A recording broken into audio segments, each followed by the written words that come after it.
Episode 7, She Didn't Run Away. She disappeared on a Tuesday. No argument. No warning. No final message that sounded like goodbye. At 6:42 p.m., Hannah Moore left her office building and walked toward the bus stop 2 blocks away. Security cameras captured her adjusting the strap of her bag. She looked tired. Normal. That was the last confirmed sighting. When Hannah didn't come home that night, her sister assumed she had stayed with a friend. When she didn't answer the phone the next morning, concern replaced patience. By the third unanswered call, fear settled in.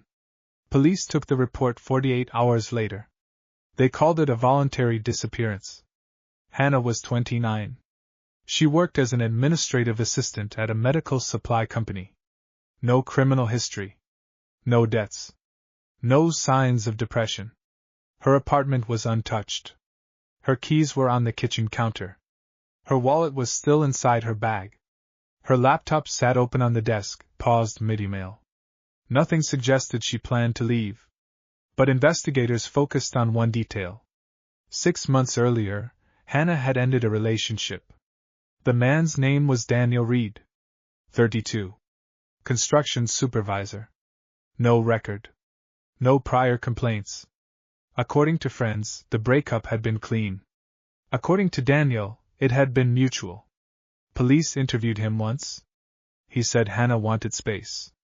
Said she talked about starting over. Said she mentioned leaving the city. None of it was documented. None of it was verified. But it fit a familiar narrative. So they let him go. In the days after Hannah vanished, small details began to surface. A coworker mentioned she had seemed distracted the week before. Not scared. Just alert. Another said Hannah had asked to switch shifts unexpectedly. No explanation. No reason given. Police noted it.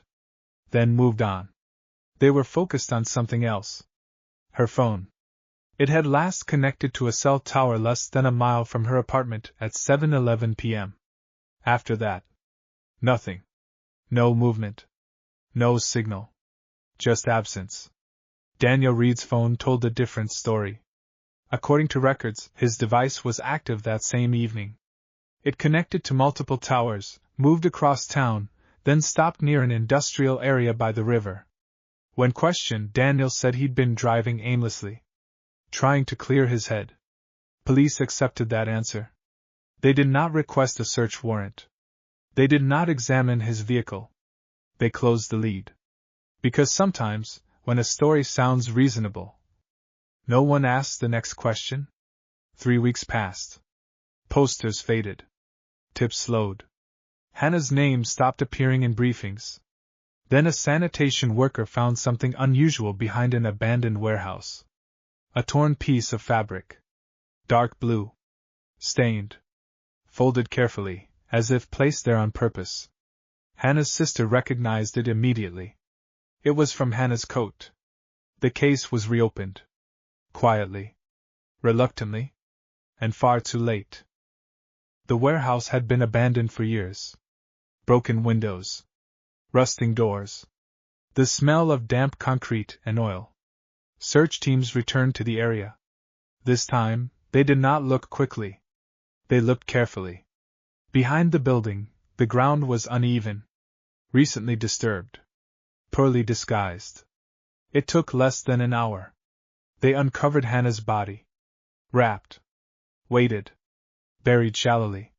She had been there the entire time. Close enough to hear the traffic. Close enough to be found. But unseen.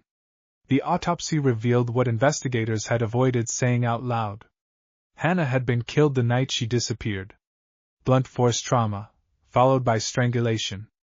There were defensive wounds on her hands. Her fingernails carried traces of skin.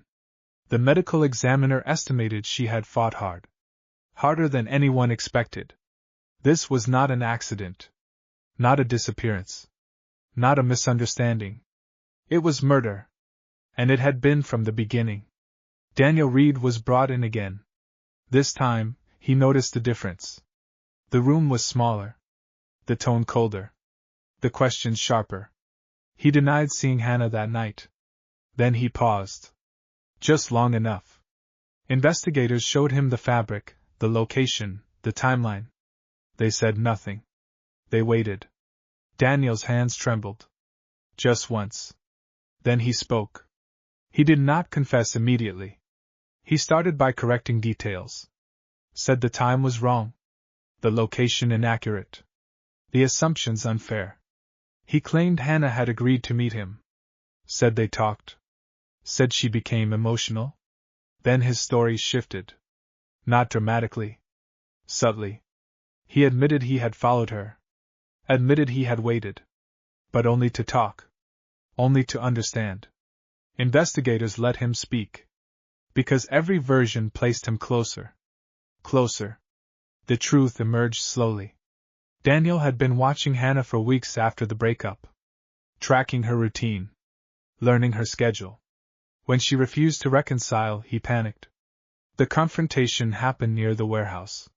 He grabbed her. She resisted. Harder than he expected.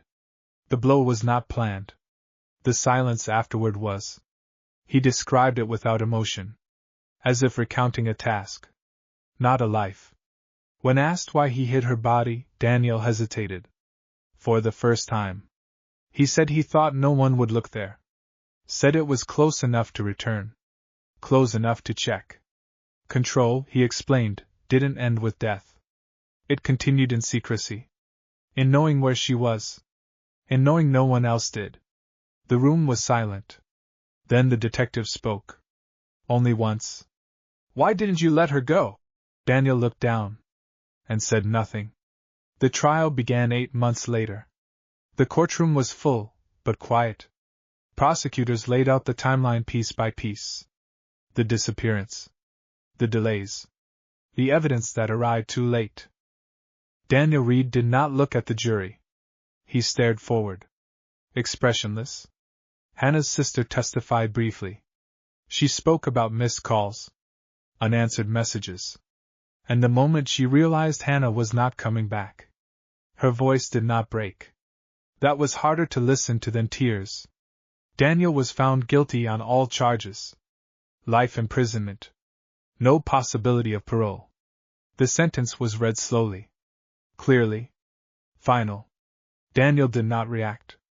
He did not turn around. He did not speak. As he was led away, Hannah's name was spoken one last time in that room. Then the doors closed. Outside, reporters asked questions. Officials spoke about lessons learned.